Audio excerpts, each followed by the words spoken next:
Aam Aadmi party ఎప్పుడైతే cockroach Janata పార్టీకి ముందు పెట్టి పంజాబ్ ఎన్నికల్లో వ్యూహం పన్నుతోందో, వాస్తవం రాహుల్ గాంధీకి ఇప్పుడు పెద్ద ప్రాబ్లం ఏమైపోయిందంటే ఆయన వచ్చిన తర్వాత పతనము తప్ప ఎదుగుదల లేని పార్టీగా మారిపోయింది.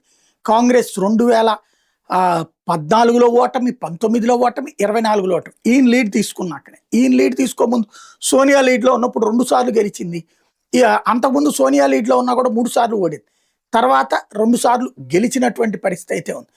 ఇప్పుడు ఏం చెయ్యాలి అన్నటువంటి దాని మీద లెక్కేసుకున్నప్పుడు ఆమ్ ఆద్మీ పార్టీ అడ్డొస్తుంది. ఆమ్ ఆద్మీ పార్టీ ఎందుకంటే ఇప్పటికే కాంగ్రెస్ పార్టీ కర్ణాటక, తెలంగాణ, హిమాచల్ ప్రదేశ్లో అధికారంలో ఉంది. నెక్స్ట్ ఎలక్షన్స్ దగ్గరికి మొన్న కేరళలో అధికారంలోకి వచ్చింది. ఈ ఏడాది ఎండ్కి పంజాబ్ ఎలక్షన్ జరుగుతుంది కాబట్టి అక్కడ కూడా గెలిస్తే 5 రాష్ట్రాల్లో అధికారంలో ఉన్నట్టు అవుతుంది. అంటే పార్టీ బలం పుంజుకున్నట్టు అవుతుంది.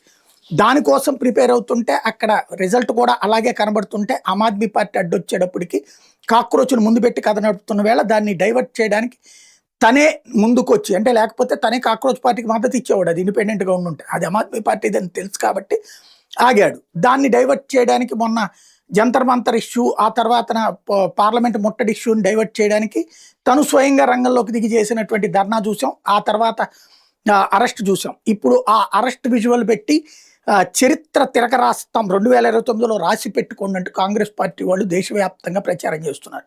చరిత్ర అనేటటువంటి తిరగరాయాలని ప్రజలు కోరుకుంటున్నారు. ఎందుకంటే పరమ దరిద్రపు చరిత్ర రాశాం. ఈ దేశానికి సంబంధించిన సార్వభౌమాధికార చరిత్రను తీసేసి ఈ దేశాన్ని బానిస దేశంగా ప్రపంచం ముందుంచాం. అట్లాగే ఈ దేశంలో పోరాడినటువంటి రాజుల్ని వీరులుగా, ఈ దేశాన్ని నాశనం చేయడానికి వచ్చిన వాళ్ళని వీరులుగా చూపించే చరిత్ర తిరగరాయాలనే కోరుకుంటున్నారు. అందుకనే 15 సంవత్సరాల పాటు కాంగ్రెస్ని అధికారానికి దూరం చేశారు.